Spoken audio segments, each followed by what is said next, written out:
Okay, hello, अस्सलाम वालेकुम। My name is Shahid and आज का ये जो सेशन है लुमिया प्रेप्स की तरफ से, इस सेशन के अंदर हमने लम से हमने 3 लोगों को बुलाया है, ठीक है? ये आपका अपना एक्सपीरियंस आपके साथ शेयर करेंगे regarding SAT, LCAT and scientific aptitude test. Most of you जिन्होंने अभी तक साइंटिफिक एप्टीट्यूड टेस्ट नहीं दिया या एलकैट पहली दफ़ा दे रहे हैं, क्योंकि सैट का तो आपको पता होगा कि एक स्टैंडर्ड है और उसी को फॉलो होता है, तो आपको इतना मसला नहीं होता। मसला होता है एलकैट का और साइंटिफिक एप्टीट्यूड टेस्ट का। सो उसके लिए एक ग्राउंड लेवल का आपको एक रियल एक्सपीरियंस चाहिए, जिसके मुताबिक आप अपनी इन लास्ट डेज़ में, अभी हमारे पास रहते हैं तकरीबन 14 दिन रहते हैं, तो इन 14 डेज़ में आप अपनी प्रिपरेशन बेहतर तरीके से कर सकें और वो चीज़ें जो अभी तक आपने मिस की हैं, जिनको आप टाइम नहीं दे रहे, उनको थोड़ा-सा सीरियस ले सकें। सो आज के इस सेशन के अंदर हमारे पास 3 जो स्टूडेंट्स हैं, उनमें एक सना शाहीन है, रिदा शाहिद है, अरहम बिन इम्तियाज़ है। रिदा शाहिद आपको सैट के बारे में बताएँगी, सना शाहीन आपको एलकैट के बारे में बताएँगी और अरहम बिन इम्तियाज़ आपको साइंटिफिक एप्टीट्यूड टेस्ट के बारे में बताएँगे। सो सबसे पहले हम क्या करेंगे, हम पहले सैट के बारे में जानेंगे, ठीक है? फिर हम एलकैट की तरफ जाएँगे ताकि आप कंपैरिज़न कर सकें सैट और एलकैट का। In the end we will go to Arham bin Imtiaz for scientific aptitude test. If you have any questions, ठीक है, in the end I will allow you, ठीक है, आप अपना कोई भी आपका कोई क्वेश्चन होगा आप आखिर में पूछ सकेंगे। सो अभी अपने क्वेश्चंस को अपने पास रखें क्योंकि उनको आंसर कोई भी नहीं कर रहा होगा। तो अभी अपने पास रखें और in the end you will be able to ask your question और जो हमारे गेस्ट स्पीकर्स हैं वो आपके उन क्वेश्चंस को आंसर भी कर देंगे। Okay Rida, I am going to unmute you, ठीक है, and you can share your experience now. Okay, unmute again. Okay, Assalamualaikum everyone. My name is Radha and currently I'm a third year student at LAMS, and as he has mentioned कि I'm going to talk about. So first of all तो ये है कि SAT का as you all might know कि अभी recently जो है वो changes आए हैं. Previously it was used to be in person. You have to come to either Karachi, Lahore and Lahore to give your test, and there were like multiple test centers जहाँ पे आपको जाके no matter from which city you are आपको देना पड़ता था. But recently what SAT has done कि उन्होंने अपना जो फॉर्मेट है वो इन पर्सन से ऑनलाइन शिफ्ट कर दिया, and that is way more convenient than it was for us, because अब इसमें चेंजेस वगैरह क्या हुई है. मेनली अगर हम लोग कुछ हाईलाइट करें तो फर्स्ट इसमें ये है कि आपको जो इंग्लिश के पैसेजेस हैं previously they were used to 4, अब वो रिड्यूस होकर 2 हो गए, और ईच पैसेज की लेंथ भी previously it were used to be like 2-3 paragraphs, लेकिन अब वो रिड्यूस होकर it has become like 2 paragraphs वगैरह. That is very easy to understand, और उसमें से आपके लिए MCQs attempt करना has become much easier as well. And then if you talk about maths का section, तो maths के section के अंदर भी पहले there was a limited portion in which you were allowed to use calculators, और कुछ part में आपको use करना allow नहीं होता था. But now they have removed this condition and you can use the calculator during the entire math section. और आपको जो time है that has reduced as well कि आपका पहले 3 year का SAT का exam होता था, now it will be like of 2 hours. तो आप लोगों के लिए जो maths के questions हैं they will be less wordy, आपको in detail पूरा एक स्टोरी एक्सप्लेन करके एंड पे एक छोटा सा क्वेश्चन पूछ लिया जाता था. तो that was very waste of time कि आपको ये फिगर आउट करने में टाइम लग जाता था कि okay what we are supposed to do in this question. Sometimes you just have to find the value of x, let's say 7x + 5 = 3. You had to solve this equation, लेकिन इससे पहले you had to go over an entire paragraph understanding what the question is saying. But now they have eliminated all these unnecessary things and you will be given direct questions in which you can respond directly उन questions को. तो आपकी जो productivity है और आपका जो score higher achieve करने के चांसेस हैं that have increased massively. And apart from that आपके पास जो सैट की ऑप्शन होती है, you can like appear for the SAT exam multiple times an year. Previously it used to be 6, now it's 7 times an year. So depending upon your availability, आपके school के साथ क्या कमिटमेंट्स हैं, if you are committed to may be some kind of internships और stuff, so you can manage के कौन सा time आपके लिए आइडियल है that suits your daily routine जिसमें आप सैट में अपेयर हो सकते हैं. And it is generally advisable कि आप थोड़ा सा अर्ली अपेयर हो जाए, ताकि अगर in case you are not able to achieve the benchmark that you have set for yourself, you can appear on it again and improve your score. And definitely आपका जो SAT का score है that is a kind of a benchmark. आप universities में international universities में apply करें, पाकिस्तान में apply करें, be it last IBA, उनके लिए SAT का score is very much important and they have like more weightage as compared to your FSC mark के मार्क्स वगैरह इन मेट्रिक. वो अगर आपके बस उनकी जो मिनिमम थ्रेशोल्ड से अप है that is good enough, and लेकिन सैट पे आपको अच्छा स्कोर लेके आना it's very very important. Now if I talk about the resource, आप लोगों ने सैट की तैयारी कहाँ से करनी है. So talking about myself, I was a part of National Outreach Program by LAMS, which is a kind of outreach program जिसमें LAMS को जाता है different areas में, और जो लोग ज़्यादा afford नहीं कर सकते expenses को, या those who cannot afford to prepare for SAT themselves, they can come to LAMS. यहाँ पे LAMS आके students को पढ़ाया जाता है, basic stuff, उनकी testing बार-बार दी जाती है, they can help you, they guide you about the techniques वगैरह. So if you guys have time, you guys definitely can apply to the National Outreach Program. But apart from that, most useful resources you all must have heard about it, is Khan Academy. So Khan Academy के most of students ask me कि अच्छा हमें academies join करनी चाहिए या नहीं करनी चाहिए. If you ask about my experience, I will definitely recommend to start practicing on your own first. And still, if you feel like you're not able to understand the concepts, then you should look for other options. But Khan Academy should be your first preference. And then again, it's not about कि आप test से एक हफ्ता पहले बैठेंगे, you will just log in into your account on Khan Academy और आप prepare करेंगे, 24 घंटे पढ़ेंगे and you will be good to go. No, that isn't the case. अगर आप रोजाना बेशक आधे घंटे से start करें, 1 घंटे से start करें, but if you remain consistent, that is the key to appear in SAT, और उसमें आप अच्छा score कर सकते हैं. क्योंकि SAT का जो maths है, that is not very hardcore, और उसमें बहुत सी ज़्यादा technicalities नहीं होती हैं. It's very basic. और ये भी एक myth होती है कि अच्छा जो OA level के students हैं, उनके लिए it's easier as compared to FSC के students. But that isn't true at all. I'm also from FSC background, और yes, questions की nature थोड़ी different होती है, because as FSC students we are very restricted towards कि okay जो book में question है वो ही आएगा and we can't deviate from it. तो हम डर जाते हैं कि अच्छा we don't have a set like resources कि हम इसी में से prepare करेंगे तो हम आ जाएंगे. तो ये एक students के अंदर डर होता है, but you have to get rid of them. Khan Academy के अंदर हर topic से related lectures वगैरह होते हैं, उनके different difficulty levels के according lectures होते हैं. तो आप अभी से आप लोग अगर account बना लें and you just practice. I remember I started like 3-4 months ago and I used to practice only half an hour in the beginning. के first month मैंने half an hour की, then I built it up to 1 hour, then 1 hour and 30 minutes, and in this way जो last में थे कि मैंने full जो practice exams है, that is very much important for you guys as well कि आप लोग final exam से पहले full जो exam की conditions है उसमें बैठ के पूरा exam prepare करें, evaluate yourself कि आप कितना score कर रहे हैं. जनरली आप जितना भी स्कोर करते हैं, पर्सनली आपका जो टेस्ट में स्कोर होता है उसमें डेविएशन लाइक 50 या मैक्सिमम 100 पॉइंट्स का होता है. Now, talking about like if you are still not satisfied by Khan Academy only, you can also like use resources like College Finder. That is a very good book for maths. And then आप Princeton की book भी use कर सकते हैं.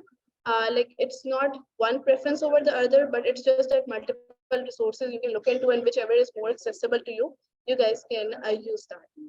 And if I talk about last minute tips वगैरह on how you should be practicing SATs वगैरह, तो आपको जो last week है उसके अंदर all of you should be practicing one entire SAT exam per day. That is like very very mandatory क्योंकि आपको individually topics वगैरह सारे समझ आ रहे हैं, आपके इंग्लिश की प्रैक्टिस अच्छी हो गई है, लेकिन आपका मसला ये होता है कि आपके टाइम मैनेजमेंट में इशू आ जाता है कि अगर आपको कॉन्सेप्ट्स आ भी रहे हैं but just because of the time constraint या प्रेशर होता है, पीयर प्रेशर होता है, फैमिली का प्रेशर होता है कि ओके नाउ बच्चा SAT देने जा रहा है तो अच्छे मार्क्स लेके आने हैं, so you have all these pressure inside.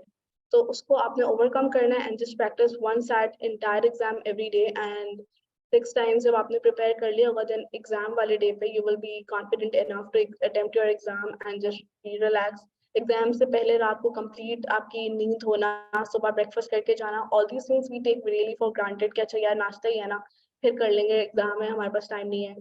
ये we don't get enough sleep, सारी रात आपने पढ़ते रहना है and then आप एग्जाम में you just doze out and you don't perform well. So this is the mistake that I did as well. So I would definitely recommend not doing it. Have proper sleep, stay relaxed and just go for it.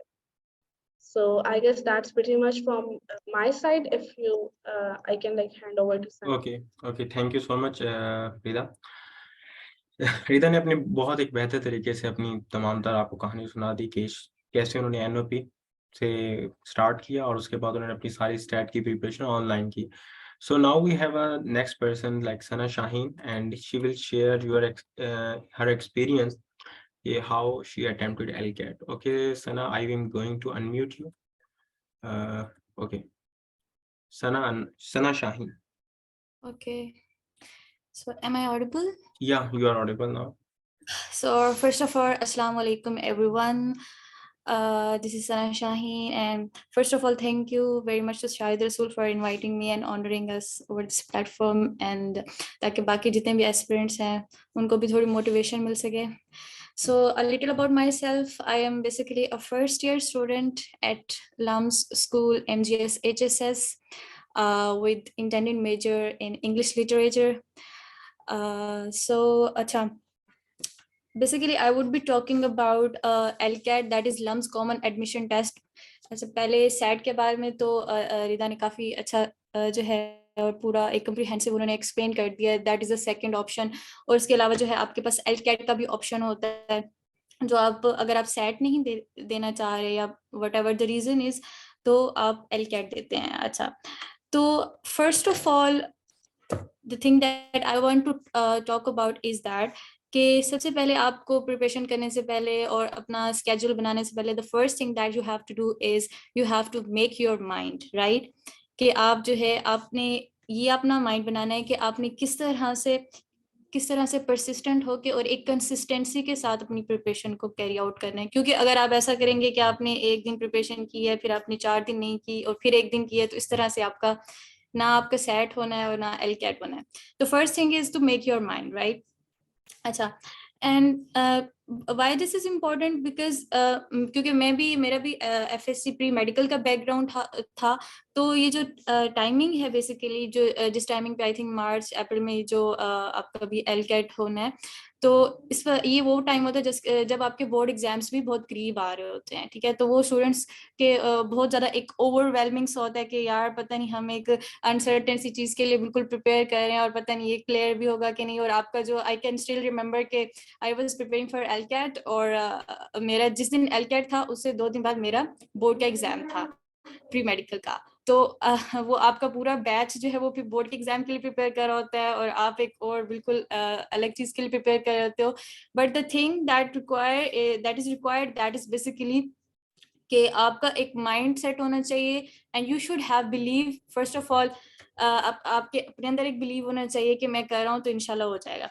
अच्छा, तो first thing is कि after making your mind you have to make a proper schedule कि आपने हर रोज उसकी practice करनी है. ठीक है, जब भी आपको टाइम मिले आप एक टाइम सेट करने के आपने उसकी प्रैक्टिस करनी है. अच्छा, तो अब LCAT की अगर स्कीम की बात करें या इसका जो एक पैटर्न ऑफ क्वेश्चंस होता है, that is pretty much just like SAT. Rida have explained. अच्छा, अगर आप NOP स्टूडेंट है तो आपको अभी लास्ट डेज में हर रोज लम्स की मेल आती है जिसमें आपको वो खान अकेडमी के प्रैक्टिस टेस्ट सेंड करते हैं और आपको एक सेपरेट नोट आता है कि LCAT is just like SAT. But believe me that's not the case. LCAT is not like it's like honestly speaking it's like 35 to 40% of SAT. Pattern of question is just like SAT. मतलब उसी तरह का आपका reading का section होता है, writing का होता है, आपका मैथ का सेक्शन होता है. मैथ में ही होता है कि हमारे टाइम पे देयर वाज नो लाइक वो वाला सेशन ही था जिसमें आपको calculator there was no like permission of calculator in both of the sessions. Both section में आपको कैलकुलेटर अलाउ नहीं था, दोनों विदाउट कैलकुलेटर सेक्शन थे. ठीक है, और अच्छा, तो इसमें first of all I would talk about the English वाला पार्ट. इसमें क्या होता है कि जो आपका राइटिंग का सेक्शन होता है उसमें बिल्कुल आपकी सेट की तरह बेसिक आपकी ग्रामर सेंटेंस स्ट्रक्चर को टेस्ट आउट किया जाता है. और आई बिलीव के आई वुड कंपेयर, मैं साथ साथ आपको SAT के साथ कंपेयर भी करके दिखाऊंगी ताकि आपको पता चले कि व्हाट्स द डिफरेंस बेसिकली. तो जो राइटिंग का पार्ट होता है LCAT का, that is pretty much easy then the SAT. ठीक है, इसमें थोड़ा बहुत मतलब अब काफी बेसिक आपका क्वेश्चन होता है और वो आपका बहुत जल्दी हो जाता है ये वाला पार्ट. ठीक है, तो बेसिकली आपकी जो राइटिंग वाले पोर्शन में आपको इतना ज्यादा टाइमिंग का इशू नहीं होता. सही है, तो इसमें बेसिक ग्रामर वाला पोर्शन को कवर किया जाता है. उसके अलावा जो आपका रीडिंग वाला सेशन होता है ना, दैट बिकम समहाउ हार्ड. तो उसमें मैं आपको ये सजेस्ट करूंगी कि जैसे ही आप अपना शेड्यूल बनाते हैं ना, तो अपना शेड्यूल बनाने के साथ साथ you have to just like focus कि अगर मैं एक पैराग्राफ की प्रैक्टिस कर रहा हूँ, हर पैराग्राफ के साथ कोई 10 to 11 क्वेश्चंस होते हैं, तो आप सबसे पहले पैराग्राफ से स्टार्ट करें कि you have to take like 3 to 4 minutes over that paragraph, and then you have to take like 5 to 6 minutes in solving that questions जो उस पैराग्राफ से related होते हैं. तो the personally that book that helped me a lot, that was basically Barron's की book. If you know like फिर आप इनके साथ उनसे उसका कोई लिंक वगैरह है या पिक्चर वगैरह वो शेयर कर दीजिएगा। बैरेंस की बुक है, उसमें आपके मतलब बेसिक जो भी both maths and English both, तो उसमें जो बेसिक इंग्लिश की ग्रामर वगैरह है उसमें हर एक को एक्सप्लेन करके उसी पोर्शन के साथ आपको उसी से रिलेटेड आपको प्रैक्टिस पैराग्राफ्स भी दिए होते हैं जिससे आप प्रैक्टिस कर सकते हो और अपना जो भी ग्रामर का पोर्शन है उसको टेस्ट कर सकते हो। तो अच्छा, इसमें ये हो गया। और बाकी ये कि पर्सनली मैंने जब अपनी प्रिपरेशन की थी तो I just started like 5 months ago, but that कोई there is no offence to anyone. अगर कोई मतलब अभी लास्ट 2 months में भी स्टार्ट करता है या 3 months में भी या अभी लास्ट वीक्स में भी स्टार्ट करता है, तो I personally know the people जिन्होंने आखिरी 2-3 वीक्स में भी भाई इतना मतलब SSC भी का टेस्ट भी क्लियर करके। तो it depends on everyone's aptitude, because I was a pre medical student, तो मुझे काफी टाइम लगा मतलब मैथ्स के कॉन्सेप्ट्स को समझने के लिए। तो दैट डिपेंड्स, ठीक है।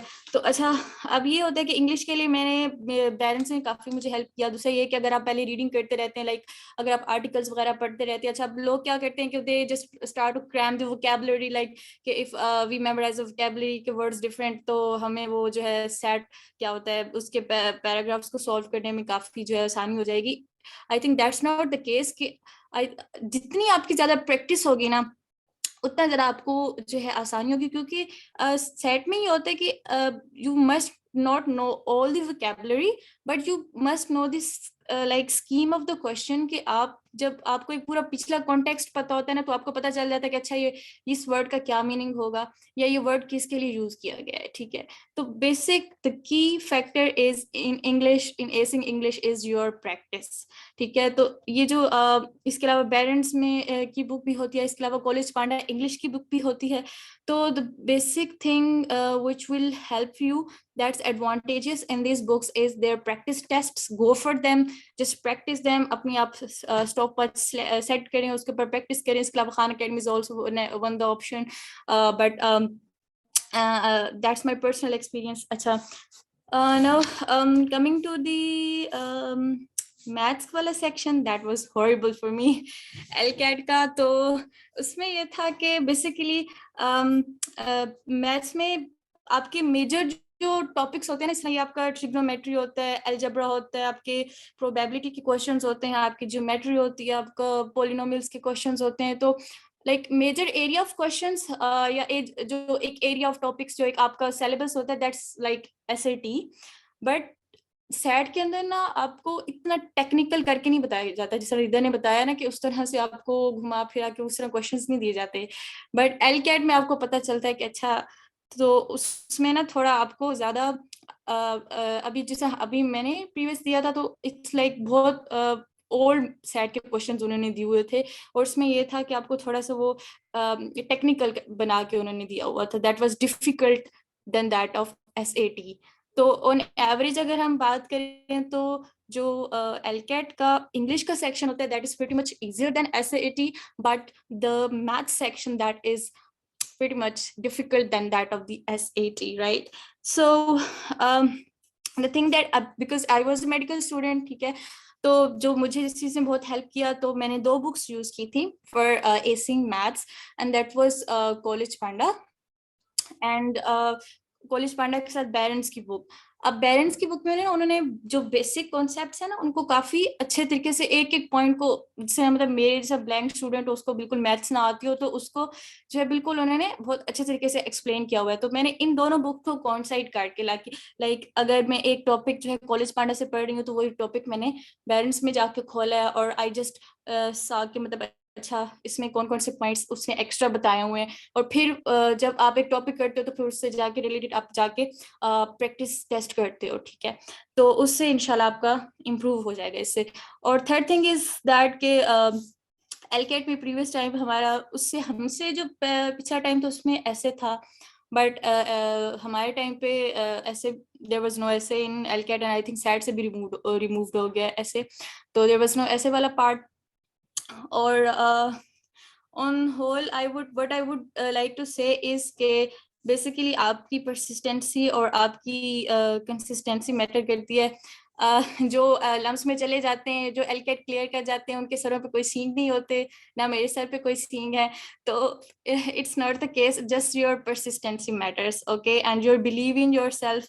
तो बस द थिंग इज कि आपको थोड़ा सा पेन लेना पड़ेगा, ठीक है, बिकॉज वो इट्स वेल नॉट सेड के there is no rain, there is no rainbow without rain, and there is no gain without pain. So you have to take some pain if you want to get anything. So if there would be any questions, so I am here. I think that's all from my side. Okay, thank you Sana, and you compare the SAT and LCAT in an excellent way. So अभी हम question answering पे सबसे and में आएंगे। अभी हम अरहम के पास चलते हैं, ठीक है। And now Arham, I am going to unmute you. Please introduce yourself and let us know about the scientific aptitude test, how one can prepare for it, and how one can excel in this test. So, Assalamu alaikum. My name is Arham bin Imtiaz, and I am currently enrolled in LUMS in Syed Babar Ali School of Science and Engineering, and I'm in the first year. So basically, I'm here to talk about scientific aptitude test. So I will say some points. I request you to have a pen and paper by your sides, because I'm going to talk about the subjects that you will appear, like maths, physics, chemistry, bio. So you should have a pen and paper, and I'm going to discuss what are they from. So basically, just science aptitude test hai. It's simply based on your basic science knowledge. It's not any difficult test, but आपको आपकी basic science knowledge की बहुत grip होनी चाहिए. The basic science knowledge what I am talking about is here is basic science knowledge में आपका जो आप matriculation, आप मतलब अपने matriculation में FSC, I am from FSC background, तो आप अपने OA levels या matriculation या FSC level से जो आप अपने science की knowledge को gain करते आए हैं, that will be required for you.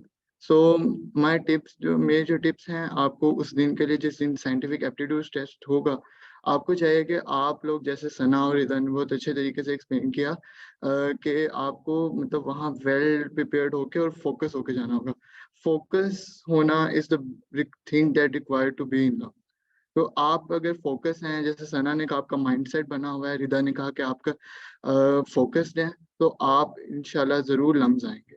सो उस दिन डोंट बी, मतलब आप अनफोकस ना हो, मतलब आप बिल्कुल फोकस्ड हो, फ्रेश हो और जाएं, क्योंकि you will be applying your basic scientific knowledge in that test, not you will just crammarize it. आपको साइंस की नॉलेज सारी होगी, you will remember all the formulas, you will remember all the atomic numbers, but you have to not just put there the options, you have to apply your scientific knowledge. So there is like learning and applying knowledge there.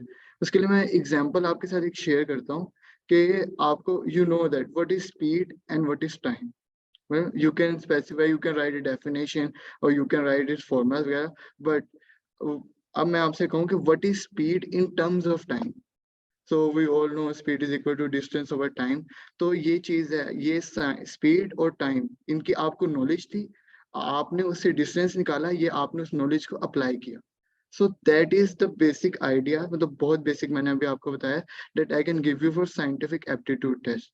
तो मैं आपको बताऊंगा कि subject wise क्या क्या आप expect कर सकते हैं साइंटिफिक एप्टीट्यूड टेस्ट में. उससे पहले मैं आपको थोड़ी टाइमिंग के बारे में बता दूं. It's like a half an hour test, जिसमें आई गेस मेरे पास 34 MCQs थे. 34 MCQs थे, जिनमें से like proportion wise 7 to 8 her subject के लिए आ रहे थे. अब मैं उसकी डिटेल में जाता हूँ कि वो किस लिए कहाँ से आ रहे थे. तो सबसे पहले हम बात करते हैं मैथ की. मैथ में मैंने जो देखा वो था अलजेब्रा टू प्रोपोर्शन चीजें आई हुई थी. अलजेब्रा के words like first questions were like very basic, you have to find the value of x from an equation. It was that easy ना. उसके बाद हम गए, उसके बाद आए वर्ड प्रॉब्लम्स.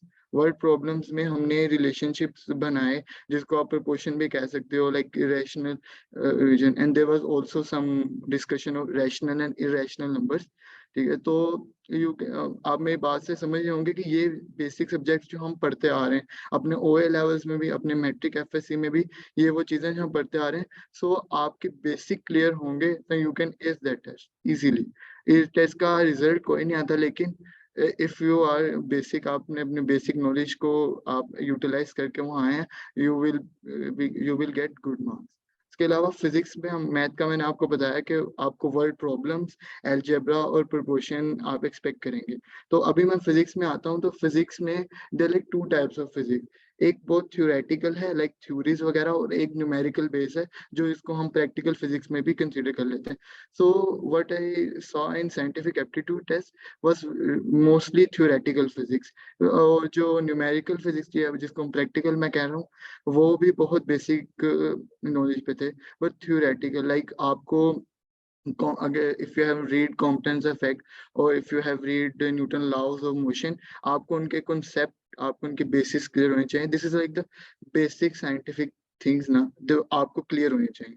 उसके अलावा केमिस्ट्री और बायो के बारे में मैं कहूँगा कि वो बहुत कॉन्सेप्ट बेस्ड और ऑब्जेक्टिव थे।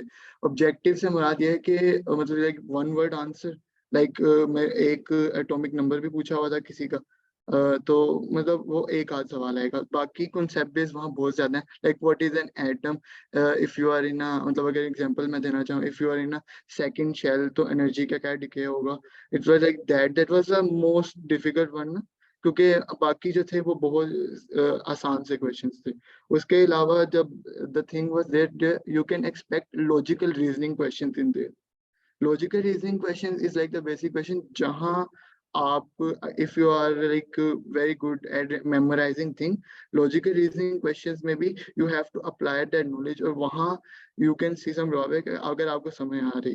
तो उसके लिए मैं बताता हूँ कि एक बहुत ही कमाल एमसीक्यू, मतलब पिछले बार जब मैं अपने साइंटिफिक एप्टीट्यूड देने गया था वहाँ एक बहुत कमाल एमसीक्यू आया था, क्योंकि आपको बताया तब कोविड सिचुएशन भी थी, तो it was well placed question there. So it was like which kind of disease is the has affected most people, has affected people for a long time, not the most people, for a long period of time. ये तो उसमें options में it was like malaria, it was like COVID, and there was also influenza virus and another virus. Oh, sorry, tuberculosis. So there was the four options. So they weren't asking कि जिसने सबसे ज्यादा people को affect किया है, वो तो basically सबको पता है, we know COVID था। COVID has affected a lot of media.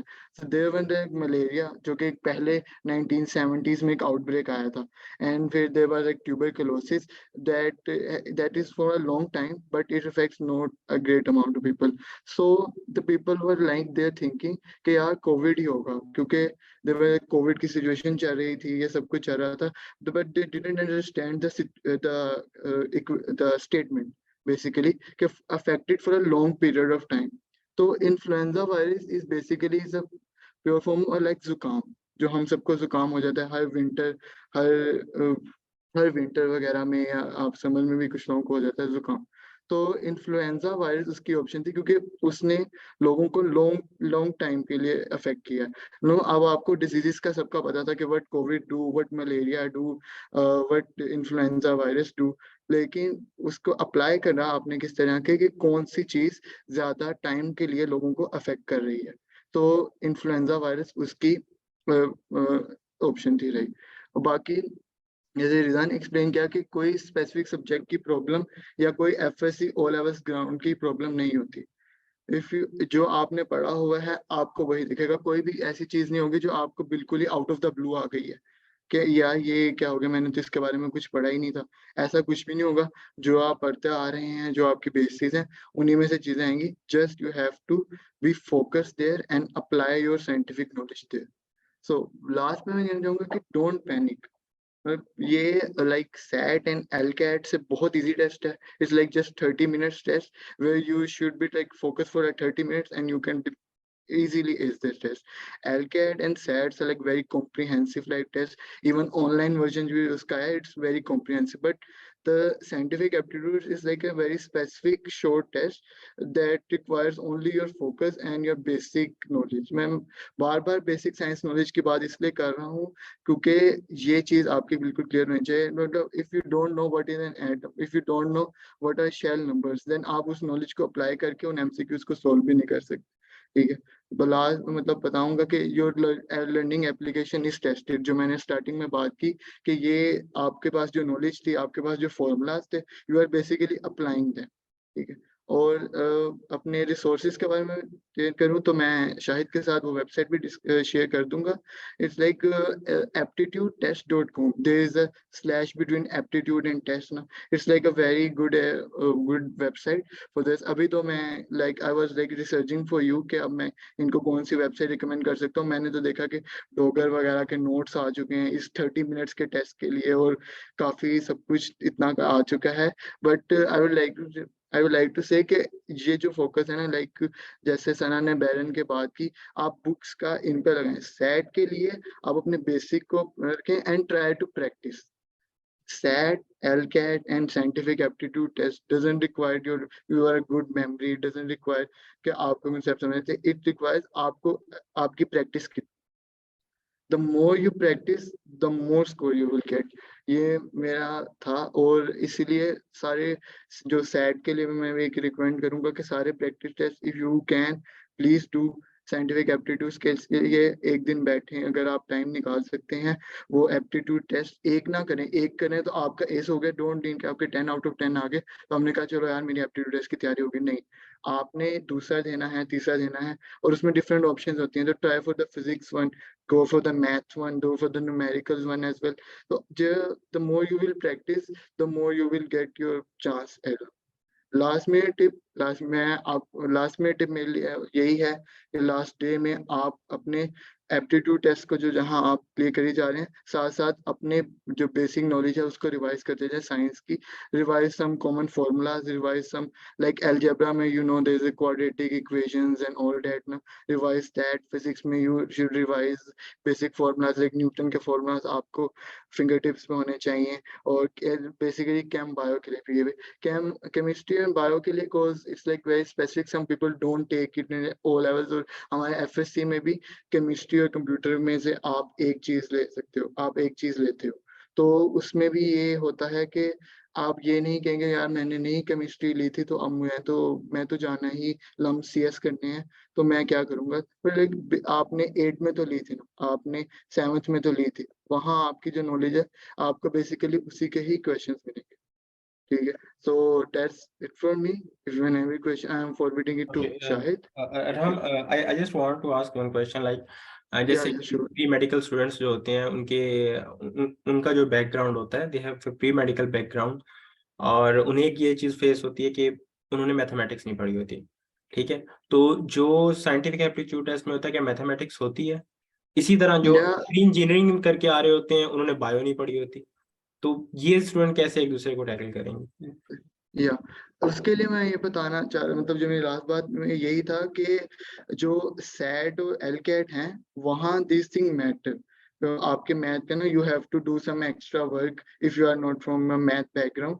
But scientific aptitude test में आपको इतना वर्क नहीं करना होगा क्योंकि आप अपने 7th स्टैंडर्ड 8th स्टैंडर्ड में I think you have to take bio. जो आपने वहाँ बायो पढ़ी है, जो आपने वहाँ मैथ पढ़ी हो वही आएगा, तो वो मसला नहीं होगा. अगर कोई कहता है कि मुझे मैथ के कॉन्सेप्ट नहीं आते, it will be very easy अगर आप प्रैक्टिस करके जाओ.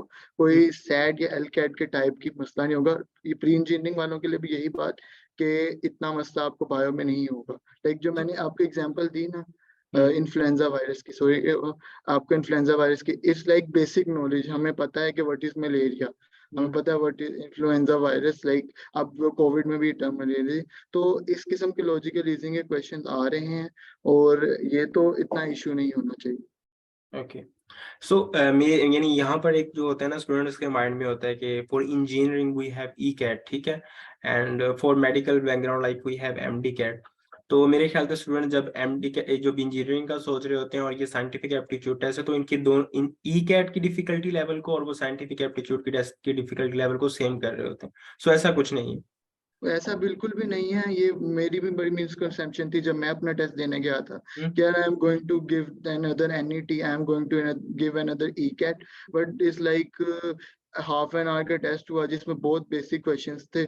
तो I just give it and I say कि यार अब ये इतना नहीं था जितना इसको हाइप की गई थी. It was like I was एक पायनियर ना इनके लिए पायनियर. हमारा जो टेस्ट स्टार्ट हुआ था इसके लिए पहले साइंस के अलग टेस्ट होते थे, that were very difficult one. क्योंकि अब लम्स के डाइवर्सिटी पॉलिसी जो है ना, it's taking in play. अभी मेरे साथ प्री मेडिकल के बच्चे हैं who are doing CS now and they are Yeah. performing माशाल्लाह से very good in them because LUMS आपको आपके बेसिक नॉलेज में आपको एंटर करेगा और लम्स में आके आपको टेक्निकल नॉलेज सिखाएगा. ओके अच्छा, तो अभी ये अभी हमारा टाइम कंप्लीट हो गया. अभी question answer Yeah, sure. Session के लिए मैं एंड कर रहा हूँ सेशन को यहाँ पर, और जो मैंने लिंक शेयर किया है, ठीक है, इसी लिंक के थ्रू आप दोबारा ज्वाइन करेंगे. ठीक है एवरीवन. मैं भी एंड कर रहा हूँ मीटिंग को, और दोबारा आप उसी लिंक के थ्रू ज्वाइन कर लें. And if you have any question you can ask the guest speakers. ठीक है, सो ज्वाइन अगेन.